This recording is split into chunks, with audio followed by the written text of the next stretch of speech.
Grace A.C. Bhaktivedanta Swami Srila Prabhupada Ki Jai.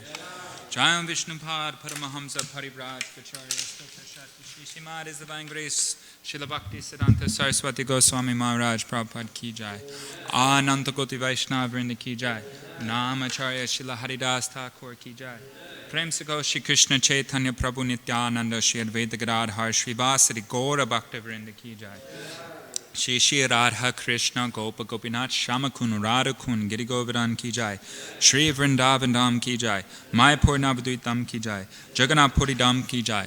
Ganga Mai Ki Jai. Jamuna Mai Ki Jai. Bhakti Devi Ki Jai. Tosi Maharani Ki Jai. Grantaraj Srimad Bhagavatam Ki Jai. Yurga Dharma Harinam Sankirtan Ki Jai. Brihat Mridanga Ki Jai. Samaveta Bhaktavrinda Ki Jai. Gaura Premanandi. All glories to the assembled devotees. All glories to the assembled devotees. All glories to the assembled devotees. All glories to the lotus feet of Sri Guru and Sri Gauranga. All glories to Srila Prabhupada. Om Namo Bhagavate Vasudevaya. Om Namo Bhagavate Vasudevaya. Om Namo Bhagavate Vasudevaya. Reading from Grantaraj Srimad Bhagavatam, Canto 3, entitled The Status Quo, Chapter 9, Text 34. Nana karma vitanena prajabhavi sasrikshataha Natmavasidayat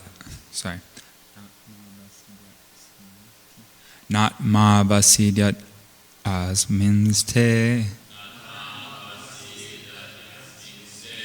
Varshiyan Madanugraha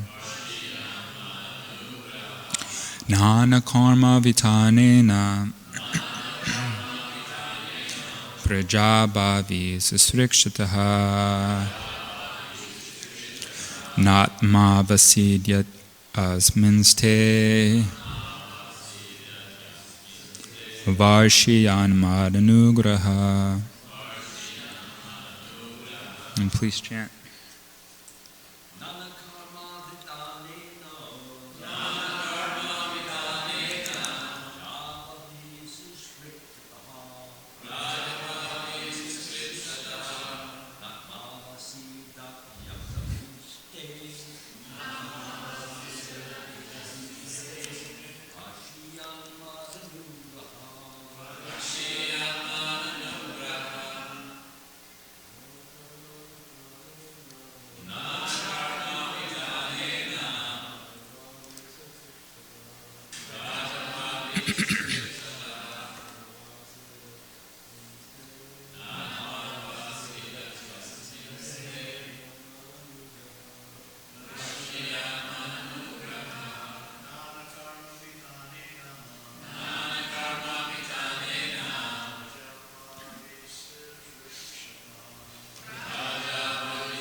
Mataji's, please.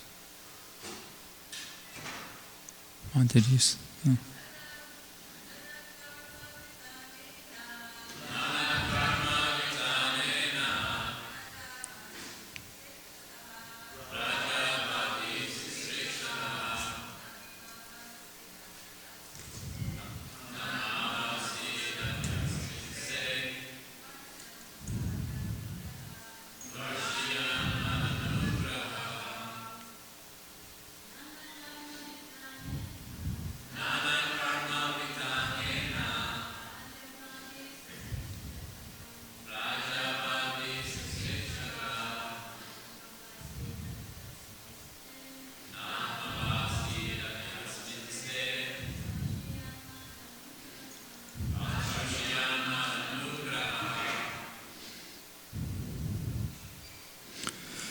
Okay, word for word. Meaning? Nana karma, varieties of service. Vitanena, by expansion of. Prajaha, population. Bhavihi, innumerable. Sisikshitaha, desiring to increase. Na, never. Atma, self. Afasidati, will be bereaved. Asmin, in the matter. Te, of you.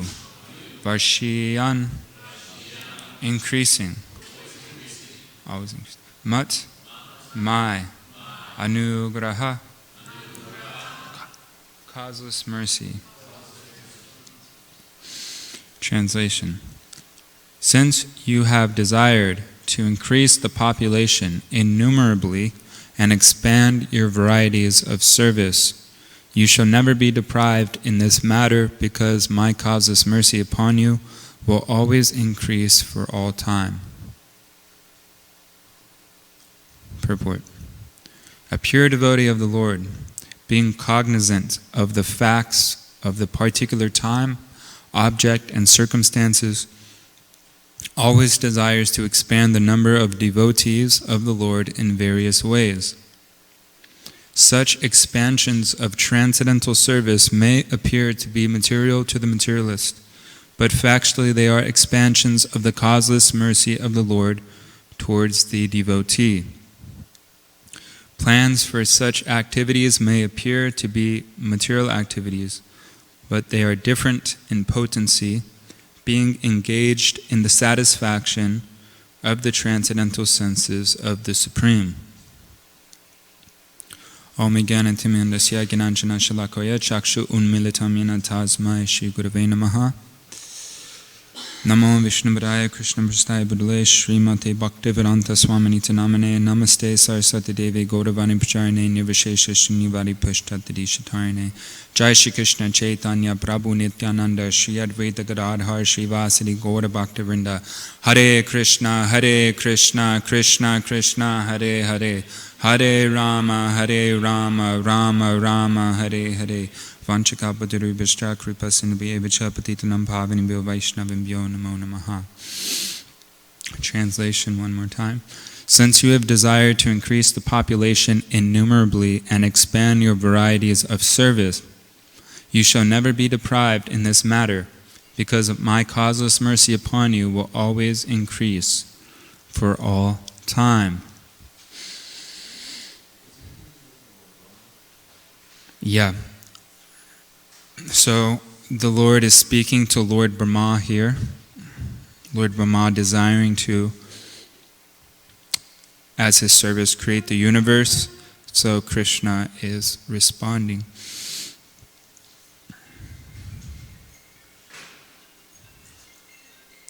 One time a few years ago there was a new devotee here. Okay, Hare Krishna. One time a few years ago there was a new devotee here. Some Mataji, and she was aspiring to take initiation from His Holiness Jayapataka Swami. And she's American. She was coming around sometimes and chanting. One day she received a phone call, and she answered it, and it was actually Jayapataka Swami himself. And he was calling her just to see how she was doing. And this is very amazing, because Maharaj has something like 50,000 disciples, and he has many responsibilities in Mayapur. And somehow or another, he knew about this simple Bhaktin Mataji, and he called her to ask how she was doing. So I remember one of my friends, we were talking about this. How is this possible? I feel like I have hardly any time to do anything, because I'm engaged in some service, not so much. I could be engaged in more, I could be doing a lot better, but still I feel like most of my days are completely filled up. What to speak of, calling a bunch of people and asking them how they're doing. Sometimes I don't even have time to read on my own. So my friend and I, we were speaking about this. How is this possible? And we came to the conclusion, which is kind of a philosophical speculation, that if Krishna wants, he can expand time. He expands time when he's dancing with the gopis. The gopis want to dance with him for a whole year. And so one night becomes a whole year. So in this way, if someone's fully engaged in devotional service, Krishna is seeing their sincerity, Krishna will give them time, because Krishna is time himself.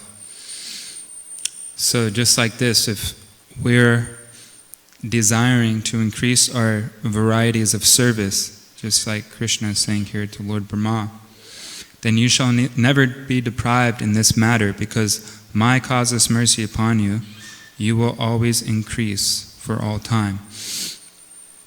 So if we desire to serve the Supreme Personality of Godhead, he gives us facilities to do so. And we understand what service to do by the order of the spiritual master.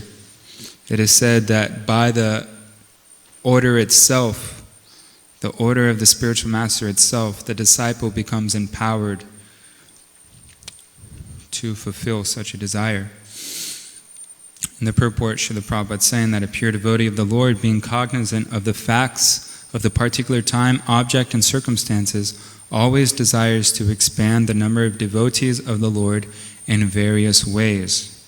So we should understand that this is our mission. This is the mission that Srila Prabhupada has given to us, to somehow or another try to assist him in expanding the number of devotees.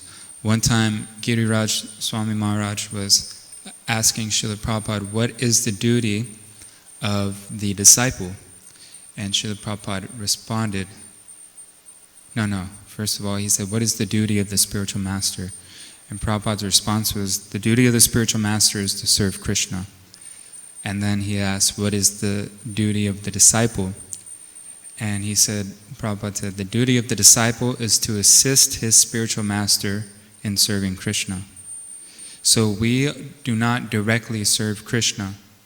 We are actually assisting the spiritual master in serving Krishna. So whatever service we're doing, whether we're on the altar or we're performing Harinam Sankirtan, whatever it may be, this is actually our spiritual master and the previous acharyas desire to do this service, and we are simply assisting them in their seva. And in this way we can keep a humble mentality that it's not me doing the service. Even if I distribute 1 million books in one day, that wasn't my doing. I didn't distribute those. It was Srila Prabhupada's doing, our spiritual master's doing, and because of our sincere desire to surrender to them, they can empower us.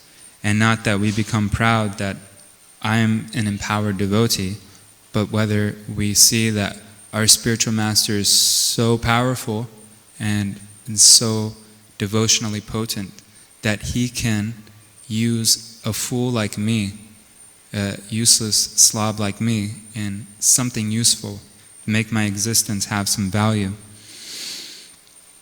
In New Vrindavan, when New Vrindavan was very, very new, Srila Prabhupada was taking a walk, and different devotees were explaining how they were very busy with menial services, cleaning this, fixing that, bringing this from one building to another, taking mud out where it was in the way of the path, etc. Menial services.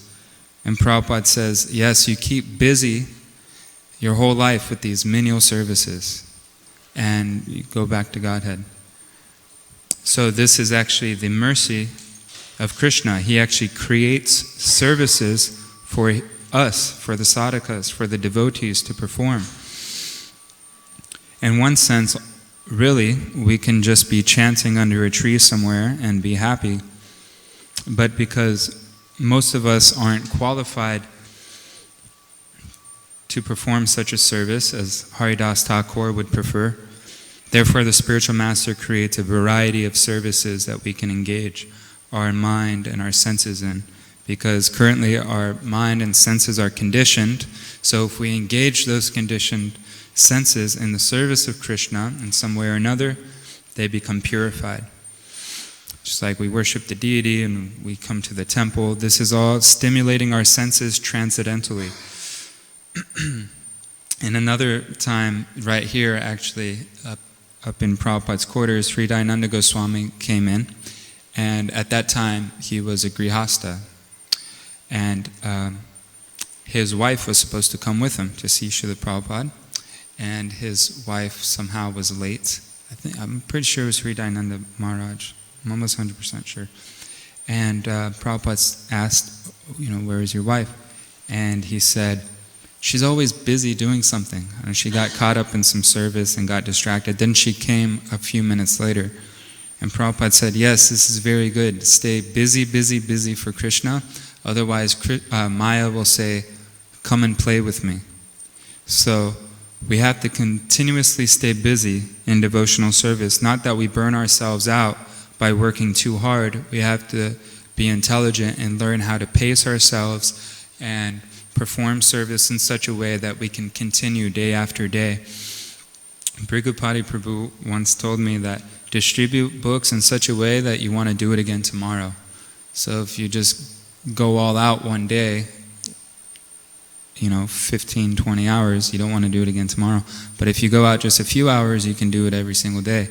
And in the long run, it's better service. You do more service and better quality, even more quantity in due course of time. So in Prabhupada's purport, he's explaining that the pure devotee, being cognizant of the facts of the particular time, objects, and circumstances. So this is Kala, how's it called? Kala Deshapatra, time, place, circumstance. According to the time, place, and circumstance, he will maybe adjust various means in such a way to expand the preaching. So we see that practically. We know by Srila Prabhupada's own example how he did things differently here in the West that in India seemed to be maybe deviation, but actually it wasn't a deviation at all, because Srila Prabhupada understood that the mission of Lord Chaitanya is to expand this Hare Krishna movement all over the world. And again, according to time, place, and circumstance, we may have to make some adjustments just so the conditioned souls can come in contact, more conditioned souls can come in contact with the Krishna consciousness movement. For example, he created brahmacharini ashrams. He gave women's second initiation. He allowed, not free mixing, but you can say free mixing, but in the sense that he still emphasized no illicit sex, don't live together as boyfriend and girlfriend, be married. But he understood that things in the West are different than in India. And if you were to just give all the rules and regulations just for the sake of giving rules and regulations, then people will miss out on the essence. The rules and regulations are there only to facilitate us becoming Krishna conscious. Was that verse? Smartabhya Satam Vishnur? I forget the rest. Bhakti Rasamrita Sindhu. That all rules and regulations culminate in always remembering Krishna and never forgetting Krishna. So if we're just attached to the rules without understanding, or attached to the law without understanding the spirit of the law, then the essence is lost. Whether we should have both. And it's not that we just have the essence of the law and we forget the rules of the law. We have to have both in place to actually give us the fruit of devotional service, which is Krishna Prema, pure love of God.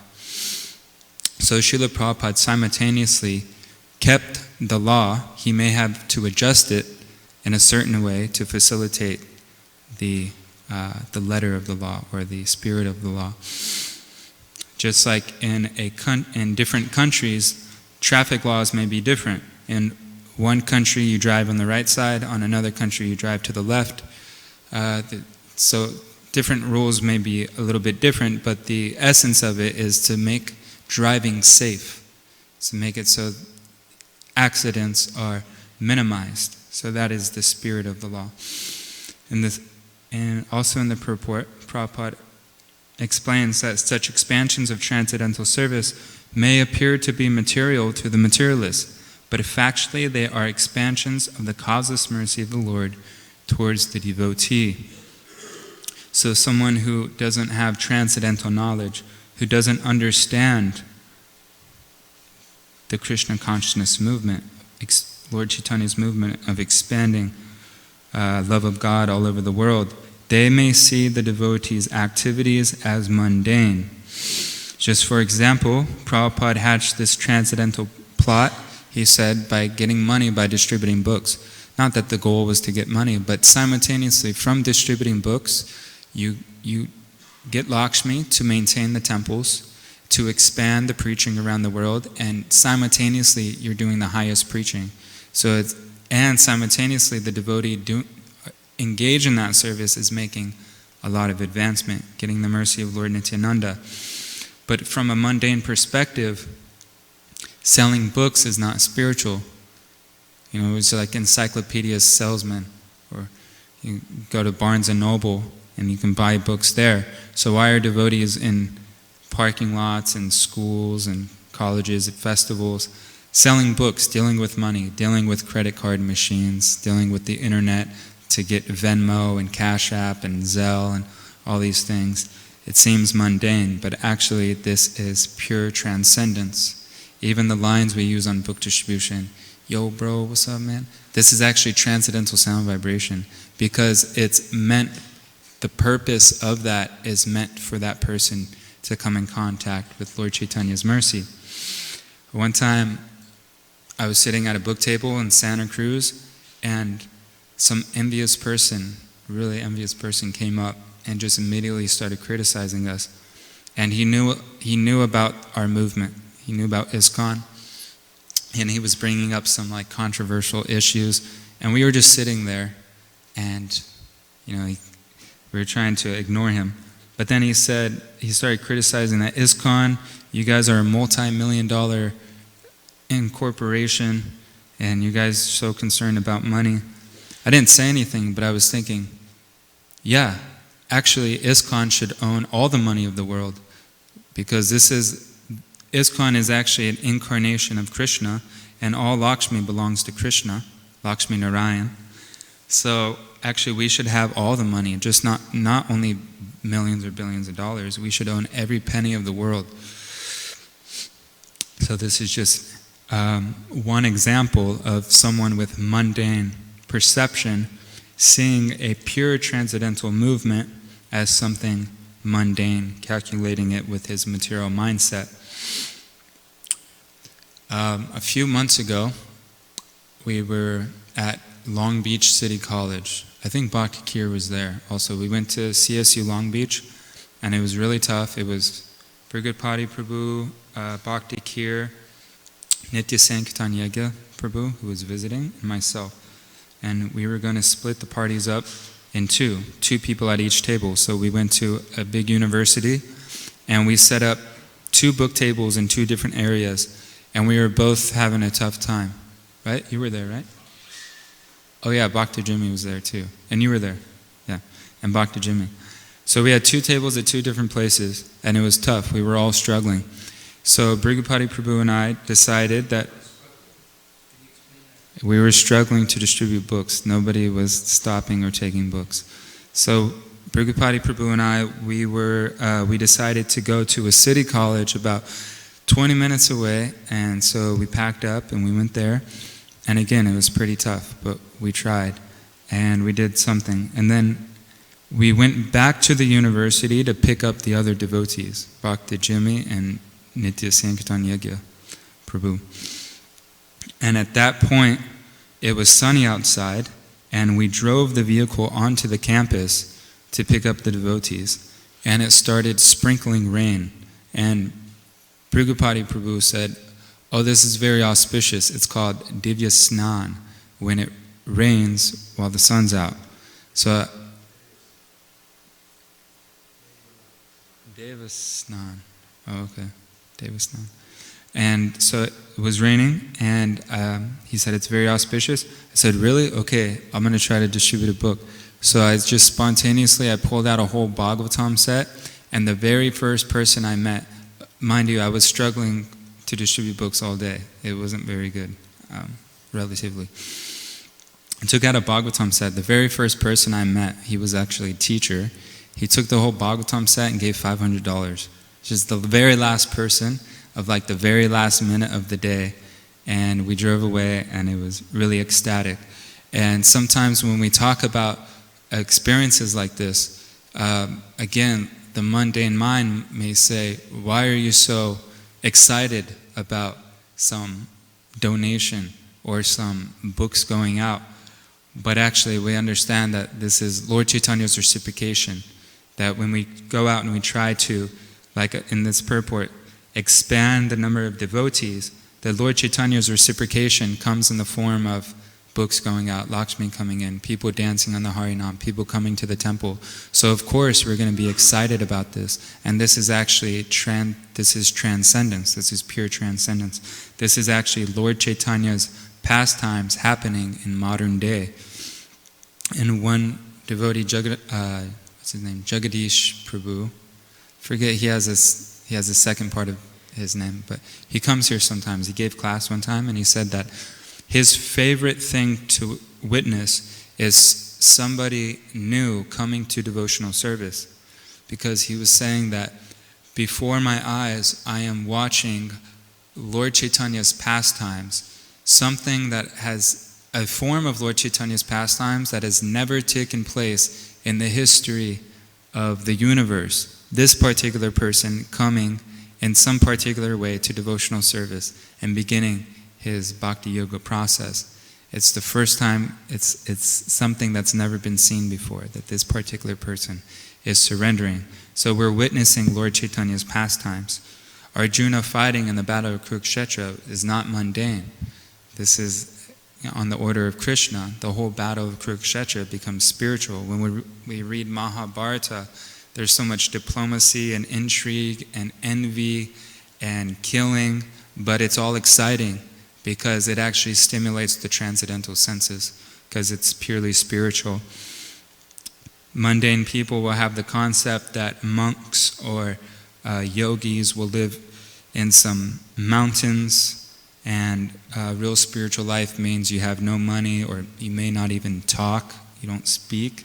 But actually this is not real spiritual life. Real spiritual life is, in this age, this particular age, is living in congested cities to engage in Lord Chaitanya's Sankirtan mission. And this is actually the best way to become recognized by Krishna, as Lord Chaitanya, as Srila Prabhupada often says, that preaching is the best way to become recognized quickly by Krishna. So we can find the most spiritually advanced people right in the middle of congested, hellish cities. And the real devotee, the real transcendentalist, he's not concerned with his external circumstance. Even going to the spiritual world to be with Krishna, yes, that's nice if Krishna wants, but we should be satisfied anywhere. There was a class where Srila Prabhupada was giving, explaining, he was kind of talking about the sun, how there's Surya Narayan, Narayan is in the sun. And one devotee asked the question that, you're speaking about the sun, but shouldn't our desire to go to Goloka? And Prabhupada actually chastised this devotee. He said, what's wrong with the sun planet? He said, actually, your desire should be, wherever Krishna wants me to go, that's where I'll go. That's pure devotional service. Not that we engage in devotional service with the hope to go to the spiritual world where everything is eternal and blissful.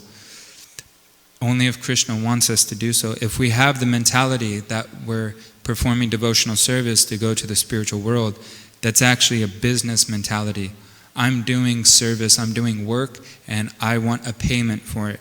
And my payment is to go to the spiritual world. But we don't want any payment for our service. Prahlad Maharaj, even when he was asked a boon from Nrsingadev, he did not want anything but to serve him.